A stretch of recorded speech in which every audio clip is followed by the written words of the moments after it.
dhe lërë një prallë që thotë Fatmir Xhafa që s'do ketë ndryshime dhe këto gjëra, kur Fatmir Xhafa është kryetari i komisionit të reformës në drejtësi, që do të kemi përsëri ndryshime të vogla në ligjet të posaçme që ngacmojnë pjesërisht qeverinë shqiptare, pra Partinë Socialiste aktualisht që është.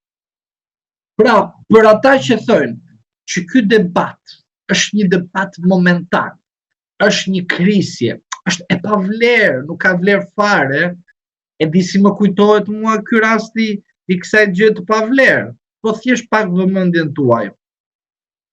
Para se të na u jepte ne statusi kandidat, ose më mirë, përpara se të hapshin negociatat, kush shtet ka qenë kundër nesh në mënyrë, mos them demonstrative, më thuaj një shtet që ka qenë kundër hapjes të negociatave. Franca me Hollandën, të dyja kanë qenë. Ndalo, Hollanda.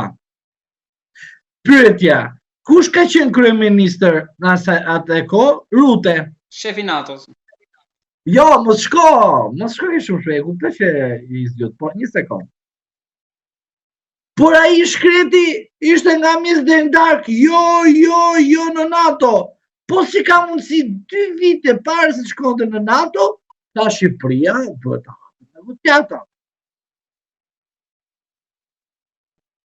Pra, edhe kjo krisja, mos ju duket që thuhet pa vlerë, pa interes, pa zgjë, sepse pikërisht te kjo do të shikoni një rast të bukur, që ka vlerë. Çfarë? Se në rast se Shqipëria thoshte për atë që thoshte nga mes deri në darkë, Shqipëria nuk është e aftë të hapin negociata, ajo do të marrë status. Shqipëria shkonte në NATO, thoshte vetë zotri, Tino Holland shkoi edhe një herë, po do bëu kryeministër, po sekretari i përgjithshëm i NATO-s nuk bën. Pra, do të thotë që 2 vite para ishte bërë plani që ai të shkonte në NATO, dhe 2 vite para ishte bërë gati Shqipëria që do hapte negociatat, por me kushtin që ish kryeministri i Hollandës të bënte sekretari i NATO-s, që Shqipërisë t'ju hapshin negociatat. Dhe tani unë i them popullit ton, dashur popull, këto konflikte nuk janë konflikte të momentit, po janë konflikte të kënaqësisë ose më mirë të interesit të karrikes. Ashtu si kryeministri i Hollandës për karrikën e NATO-s tha, u hapët, jeni gati, më falni, kemi bërë gabim në si Hollandë, mbas se kemi pi shumë drogë, dhe vjen tani konflikti midis krajës dhe Dumanit. Pra do të thotë që të dashur miq, të studiojmë gjërat ashtu siç duhet, avash, me maturi, pa emocione politike, partjake. Edhe unë më intereson edhe dua të merrem politikisht dhe me parti, por unë edhe kur partia që unë besoj, ose që unë mendohet që mund të besoj, e shikoj dhe e kritikoj. Por nuk jam kur pro asaj që bën partia që unë mendohet që mund të besoj. Sepse unë i dal përballë ashtu siç duhet. Prandaj them që rasti i thyerjes, të cilët disa e them pa vlerë, unë e them që është me vlerë, do kujdes, do studim jo emocional, por duhet i kujdesshëm që të shikohet që kjo thyerje, për ata që thonë krisje ose pa vlerë, a ka vlerë për të kuptuar të gjithë ne që SPAK-u është organ politik dhe asnjëherë nuk ka qenë një organ i pavarur për të sjellur tek shqiptarët drejtësinë e munguar. Pra, a keni ra në lojë ju shqiptar të dashur që jeni kënaqur me statistika?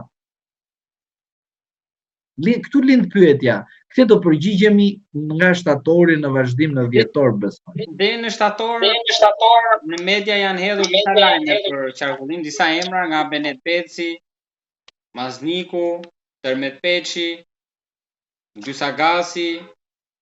Ju keni përmendur edhe ju emrat tuaj, por nuk besoni tek një drejtësi e pa kontrolluar. Por nëse do jetë e kontrolluar, ju i besoni këto emra kush mund të shkojë atje? Pra e kontrolluar. Një sekond. I themi të pavarur, janë angel, kanë zbrit nga Zoti, edhe i ke 20 prokuror aty brenda. Lej ti shikojmë sikur janë angel. Lind pyetja me ty me një dialog. I dashur, në rast se unë edhe me ty vjedhim bashk, a bëjmë marrëveshje dhe bashkëpunim për të vjedhur? Pasiv aktiv. Po. Jo, leça pasiv të jam dalliqe. Vjedhim bashkë nderuar. I ndajmë bashkë të gjërat. Mirë, vjen momenti që unë me ty prish pazaret. Po në të njëjtën kohë unë me ty kemi pushtet. Tani, kur ti prish pazarin, do të thotë që dikush nga ne të dy duhet flas kundër njëri tjetrit. Kur ne të dy jemi në pushtet, nuk mund të flasim kundër njëri tjetrit, se do futemi të dy bashkë në burg. Çfarë bëjmë? Përdorim një lev. Si është leva? Ble njëri që din të bëj kallëzime, do kallëzime, del aty përpara, thot kallëzova ai duti kriminalin, vagabondin kështu.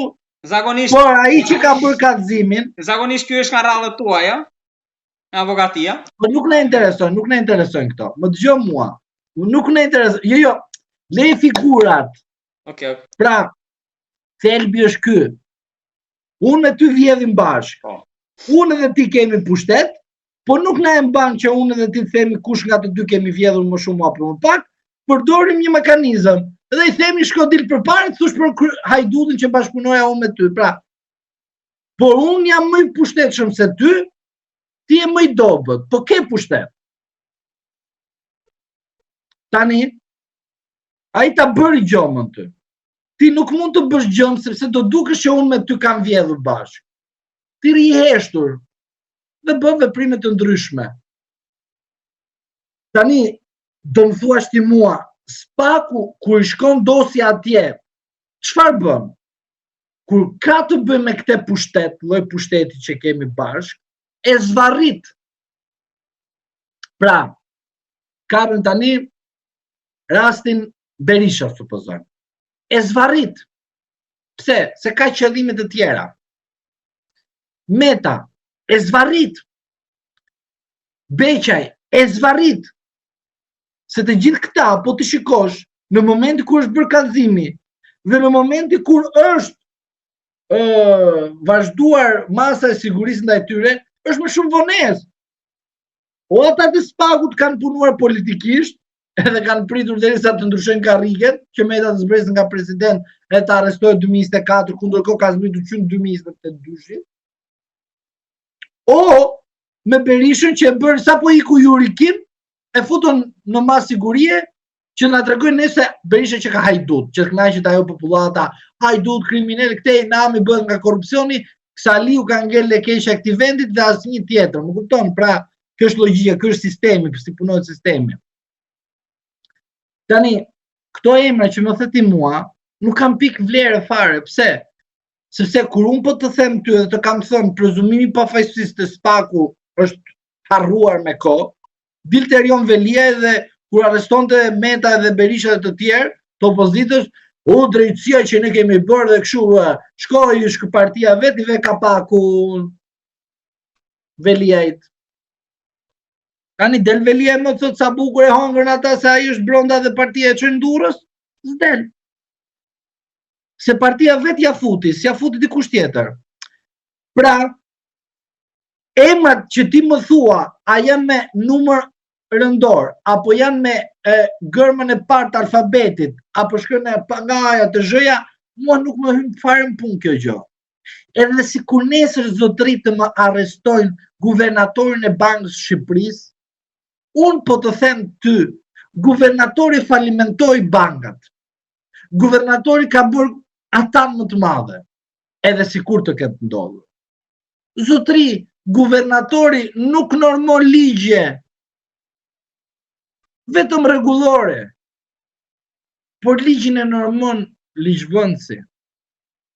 Që do të thotë, kur ligjvëndësi nuk futet të rregullojë mikrokredit që pra është halli i qytetarëve shqiptar, guvernatori i Bankës së Shqipërisë nuk ka çfarë të bëjë, nuk mund të bëhet ai zoti i ligjit.